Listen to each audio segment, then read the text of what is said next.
Now, in the kingdom of darkness, there's one thing that Satan is not afraid of, or Satan is scared of. So let me first tell you what Satan is not scared of.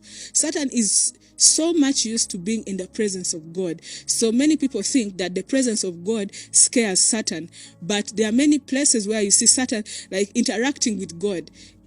From the beginning, Satan was in the presence of God, so he's used to it. And even up to now, whatever is holding this world is the presence of God.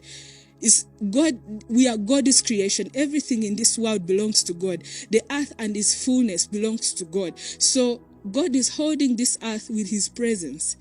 So now, whatever they do, even if they sin, God limits everything that they do. He's in control.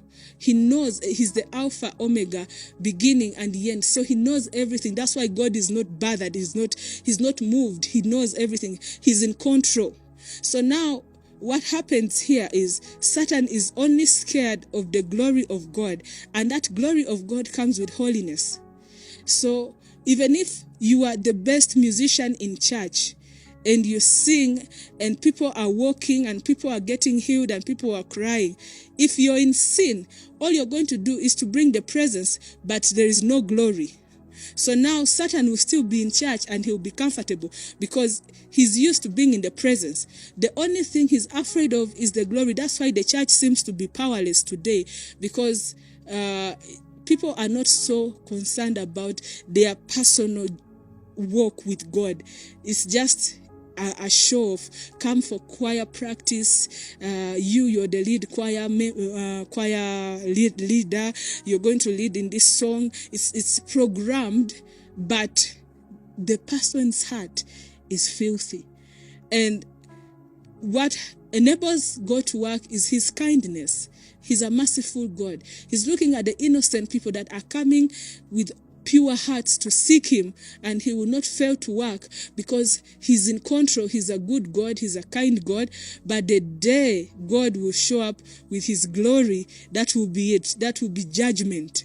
So even Satan in hell, when I was serving in the kingdom of darkness, I told you that I saw the lake of fire, and I described the stages in the previous documentaries. That fire is there. It grows. It's alive. The difference, the reason as to why it's not consumed Satan is because God has not come in his glory and in his anger, in his wrath. The day God will show up in his glory is the day Satan will feel the wrath of that fire. Is the day Satan will be sentenced to eternal judgment. He will burn for the rest of his life. Right now he's free. He moves around. He disturbs people. He tries to roar like a lion looking for whom to devour. But the day God's glory will come down, that will be it. Everybody will be judged accordingly. So now, the civilization of the kingdom of darkness, if you see in the Bible, about Adam and Eve, God gave clear instructions. God told Adam that, Adam, the day you eat from this tree of knowledge and of life, you will die. And then also Satan told Eve that the day you eat from this tree of knowledge and of life, you will be like God. But what Satan did not explain to Eve is that you will have moved from the civilization of life and knowledge and life, and move to the civilization of the mixing of the good and evil and death. In other words, you have come into another world. Into Satan's world. So